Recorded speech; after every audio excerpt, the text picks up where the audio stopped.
Hey, it's Drybear. I've been diligently grinding Zenless Zone Zero, and today I wanted to drop some tips for you on how to progress, things that I've learned, and things that I wish I knew before I started playing. As ZZZ has a ton of unique mechanics that aren't in other similar games that you want to optimize, and you only really get to understand them by playing with them a good bit. The first tip I have around the basic ordering of your party, and this is actually super crucial that I see a lot of people mess up when they're constructing a good squad for Zenless Zone Zero. The best thing that you have to know is that support characters, that they fall in the support category, so Lucy, Sokaku, Rina, they all fall in that category. Nicole, they actually have a built-in quick assist that's part of their normal kit that allow you to quickly and easily swap to your main DPS, and in some cases, like with Sokaku, you want your main DPS to be the next character that swaps out from the support for that main reason that she's able to fly the flag and pass her attack buff to the next character. So I recommend making sure that there is always a main DPS coming after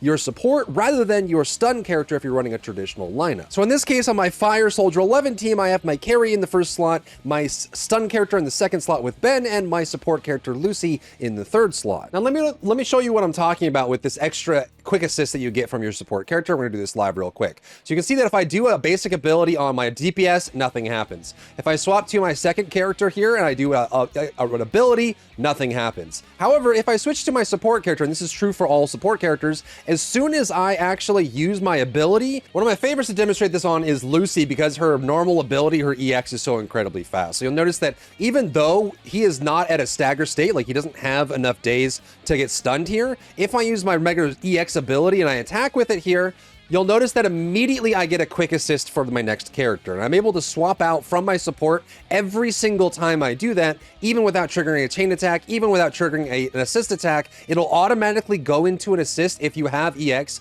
on that meter for all support characters. Now, the only character that this is kind of awkward on is Sokaku, because her built-in support quick assist comes when she lands for Fly the Flag. So you have to do her combo, land Fly the Flag, and then transfer over. For most supports in the game, you could very easily do a quick swap out from that character by triggering the EX, even from a distance, and then quick swapping into your DPS. So you can actually do non-chain attack DPS swaps by utilizing that quick assist built into your support character, which gives you a very high uptime of DPS. The next tip is around the really strange and hard to get used to, at least in my opinion, time of day system in ZZZ. When I'm starting to get used to it, but at first I just really disliked the fact that there were so many quests that were outside of my reach, or things that I couldn't get to, or you really had to plan around your day. And as you're going about doing commissions and doing your VR and training and spending battery, sometimes it'll force you to the next day and start over. And my big tip on this, as I've played the game for quite a while now, is that you really want to start your day by finishing whatever quest you can at the current time. So if you didn't know the time of day system,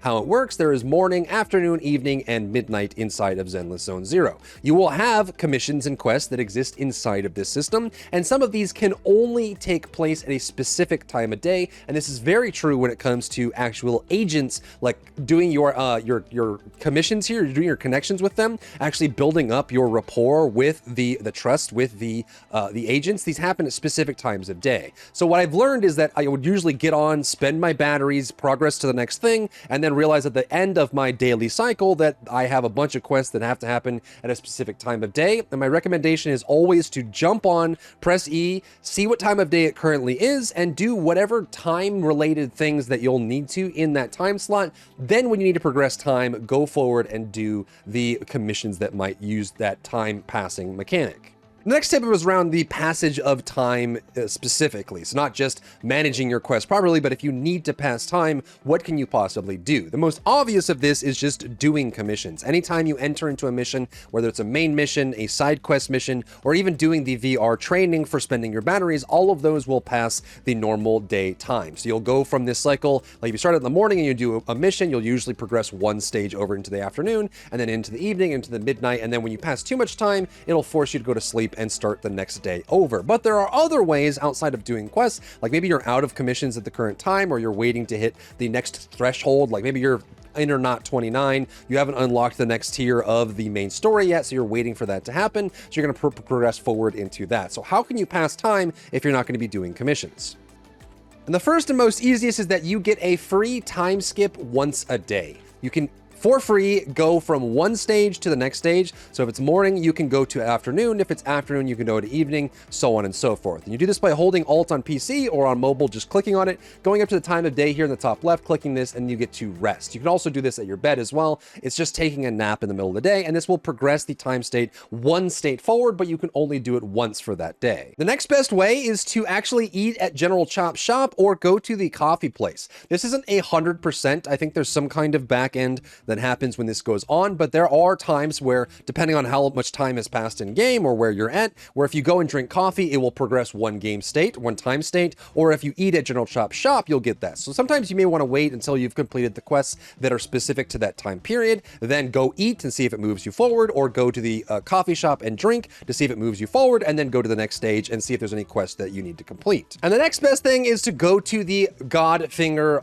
arcade. This is something that I didn't really rely on or understand at first, but actually spending time in the arcade doing these arcade events does pass the game time as well, which means that if you're at a loss, you need to progress game state to do a quest that's later on in the day, and you don't actually have that day state yet, and you've already rested, you took a nap that day, you already ate, you already went to the coffee shop, and you have no commissions to do, jump in the arcade and do this. And it's worth doing these anyways because you actually get a good amount of rewards from completing these, and eventually you want to get all of these polychromes from these anyways. So it's worth just coming here, do a couple rounds in the arcade, collect some of these achievements, and use that as a way to pass your game day. The next thing that I wish I dove into sooner, which was the trust system and the friendship system and trust events in the game. You actually get a large amount of rewards by investing in the trust system for your characters. So as you start getting closer and closer to them, the rewards you get from them is actually quite substantial, and you get extra bonuses and benefits throughout the day as well. So anytime you're wandering around on the streets, if you walk near a trust event, so you'll see in the top left corner here, it says trust event nearby, and it's because of this cat, which you can get friendship with. You'll be able to trigger these events and get bonuses not only with the agents, but things that are going around in the world. And this will give you benefits and bonuses, and you have to do them every day to progress them because you only able to do them once per day, and I wish I had started doing this sooner. So if you're wondering, you can go ahead and press Q on PC, go to your characters, talk to them, send them an invitation, and make sure you're using that every single day, and then eventually you'll work up all your rewards and then get all those benefits for every character that you're able to talk to. But also travel to each of the zones once a day as well. Talk to the vendors. Sometimes you'll go and talk to General Chop or go to the coffee shop, and you'll get stopped by one of your high trust agents that are nearby, and they'll talk to you, and then they'll give you a trust increase. You can actually get bonuses from that as well. So just make sure you're always traveling the streets, checking things out, seeing what impromptu events might trigger, or little things you can talk to, little Bangboos that might be in the corner, and you get lots of extra items and rewards for doing so. The next tip is around doing very careful progression. This is true in every gacha RPG and something that I have learned the hard way many, many times. That is to carefully and systematically invest in characters so you can have a good choice of characters to choose from, but also can accomplish a lot of goals as well. My general strategy and recommendation when it comes to developing characters carefully in Zenless Zone Zero is to find one or two carries and put as much into them as you possibly can. Your carries are going to be Soldier 11, Ellen, Korin, Billy, Anton, Grace can carry as well, Piper, Nekomata, and that is it. Any one of those characters can do a main damage DPS carry, and investing in them is a big step because not only do you need to invest in their engine, you need to be able to run the extra things that you need to get their disk drives and level them up to give them good value. You also need to be leveling their skills and getting these maxed out to get the most amount of value out of these, and also leveling up their core passive as well to trigger all of this as well. And I've seen a lot of people, and this, I'm guilty of this myself, it's a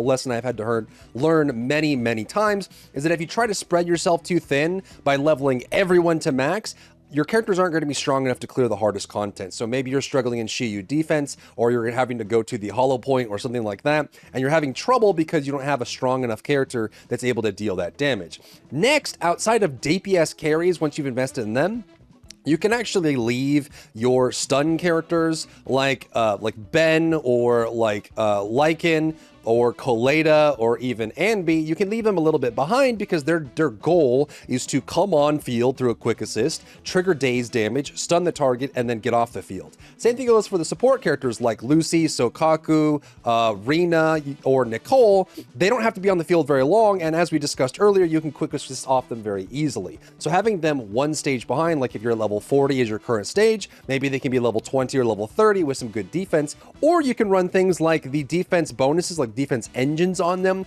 that allow them to be a little bit tankier, even though they're a little bit further behind, which saves you the battery and allows you to progress your more important characters to do as much damage as possible. Next is a tip around team building and making sure you have a proper comp that can carry you through all the content in the game, especially if you're doing the hard modes, challenge modes, or anything that is timed that requires a specific amount of damage to clear. Now, I have videos going over how to build a proper team comp in ZZZ, as well as an agent's tier list going over how they fit together and how strong they are. So I recommend watching those videos for more detail, but at least for the sake of this video, I recommend, at least for a basic build, go for a carry, a character that can cause a lot of stun, and a character that can support those characters with extra buffs. You really want to have that combination here because a lot of the damage you're going to be dealing is coming from your chain attacks, being able to trigger a stun, start a chain attack, and switching between your characters. Having that as part of your mainstay is going to make you significantly stronger than almost anything else that you do team comp wise. Now, depending on what kind of team comp you're going for, there are some anomaly builds that use multiple elements that go into it, and some double carry builds that go into it. But I think the one non-negotiable aspect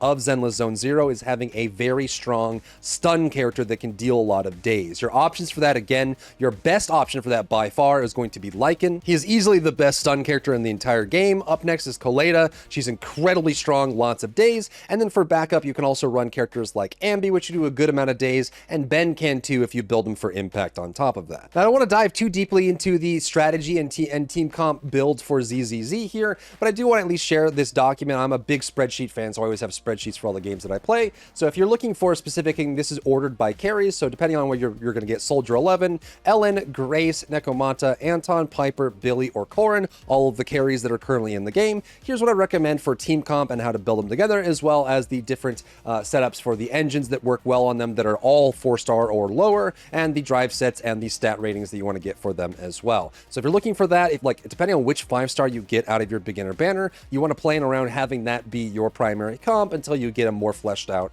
roster of characters that you can choose from.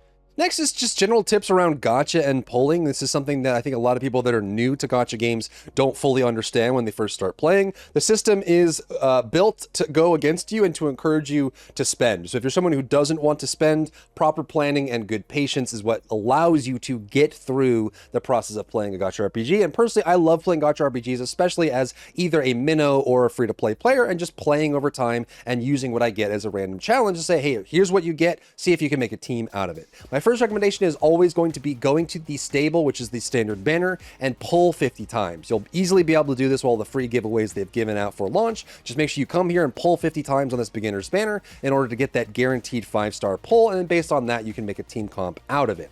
From there, the general consensus, and I think it applies to ZZZ just as much as any other gacha RPG, is to, especially if you're free to play, focus on pulling from the limited character banner. Right now, Ellen is the strongest character in the game. We're getting close to the next character. You see that's 12 days left on this banner. We'll get the next banner after that, and then we'll have another strong character to pull for. But kind of plan around spending your points on that. Remember, you get an A rank every 10 searches, and an S rank is guaranteed every 90, and when you get one, it resets those timers. And if you fail the 50-50 on the S rank, it means that the next 50-50 at the end of that 90 is going to be the limited character, and we are, all intents show us that it's going to work just like other HoYo games, and that if you don't get it and you have that guaranteed, it's going to go over to the next banner as well to be able to get that banner character. However, from that, unless you're a shark or a whale, generally I wouldn't recommend pulling for the character weapon unless you have a lot of resources saved up, or you're planning to spend or pull, or you really just want to try and see you get lucky. But in general, I would recommend just trying to go for this. There's plenty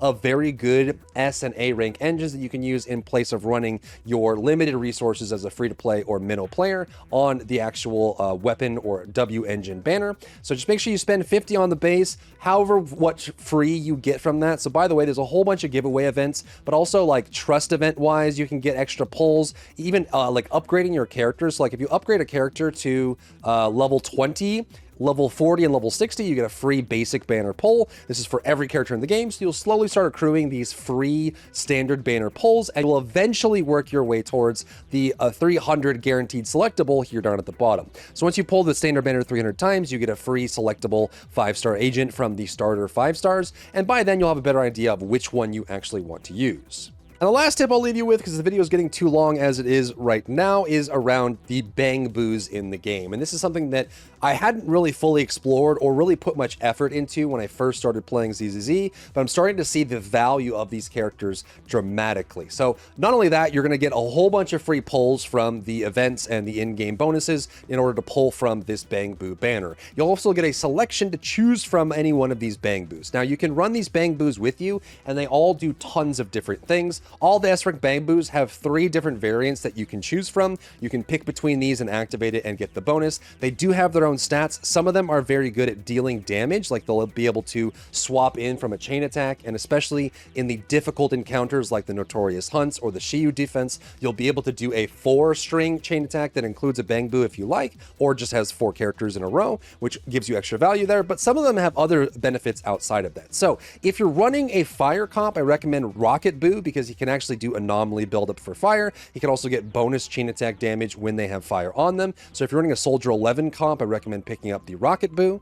Shark Boo is very good for ice comps. If you're running Ellen as your damage dealer with Sokaku support and Lycan stun or some kind of swap in with that, picking up Shark Boo is super good for this as well, because again, you will get ice damage buildup. And Shatter, by the way, is a very strong element, especially for boss fights, because you can stagger and interrupt animations. If you trigger a Shatter, like a freeze into Shatter event, you can actually stop them mid-chain or mid-attack by using this, and having extra buildup from your Bangboo can really make a difference in your ability to play off of that. And by the way, any of these Bangboos that do anomaly buildup are perfect and almost needed for anomaly or disorder style builds where you want to have multiple status effects on the target and trigger that disorder bonus. Another special mention goes to Rezonaboo. This is actually one of the most underrated Bangboos in the entire game for one main reason. He can group enemies. There's one mission in the game that you play with Rezonaboo active, and you learn how good this Bangboo actually is, especially once you build them up. So not only is he grouping enemies, but he also does a good amount of impact damage as well. So you'll get stuns from this guy. So if you don't have any like specific ether builds, we know Zhang Yu, the cop girl, is coming soon and she's ether. You might have some ether comps on the way, but currently we don't have any other than Nicole. But the A variant on the Rezonaboo will periodically summon a black hole, which sucks enemies in and pulls them together. So if you don't really have like a Sokaku or someone that can group enemies up, or you're playing a character that's very forward, this is actually great for characters like Korin, who are very linear thrusting attacks, like very straightforward single target kind of attacks. Having Rezonaboo on your team is great because he'll group enemies up, which allows you to cleave down the trash or add mobs outside of that fight when you're forcing like a giant elite or something like that. Plugboo is, I would say, probably required if you're going to run an Anton or a Grace team. This Bangboo is actually insanely good. Not only can you do extra anomaly buildup, which by the way, Grace, Rena, and Anton all react to and scale off of enemies that have electric on them if they have shock on them or static. So once you have shock on them, you can react. Having Plugboo on any of these variants can make a really big difference in that. So again, if you're around a shock team that uses the electric element, recommend picking up Plugboo, and you can very easily pick this up from this banner, from the selection banner as well. Then lastly, I think Chameleon and Safety are also great choices as well. They have some decent setup, as well as Butler. Butler can give energy to teams. So some characters like Anby rely on energy a lot in order to do their thing, right? Anby needs to use her EX ability to trigger stun. It's her highest amount. Her basic attacks don't do as much impact as some of the other characters, but her EX ability does. So having Bangboos like Butler, which can feed energy to characters, is super nice for that, for team comps that rely on it. Or if you have a support character like Lucy, or you have a character like Nicole where you want to be using your EX a lot, having that extra energy can make a huge difference in that fight. So if you have a team comp that relies on it, you can run Butler. And then for general disruption, Chameleon's actually quite good. You can summon turrets, you can summon drills, you can cause distractions and disruptions. If you have a team comp that needs enemies to be attacking a lot, you might want a Bangboo that's in the fray, triggering attacks a lot more often. Characters like Nekomata, who have to be able to quick dodge every 6 seconds to get the most out of her passive, you may want to run Safety or Chameleon so that you can get more opportunities to trigger that quick dodge to get that bonus on them. And that's what I've got for you today. I just wanted to give a knowledge dump on ZZZ to help you progress in the game and hopefully improve in it as well. If you have extra tips, drop them down in the comments for people who might be interested. If you found value in today's video, leave a like down below, leave a comment for the algorithm to help this video get seen by more people, and don't forget to check out my other channels for other content and other stuff and other things.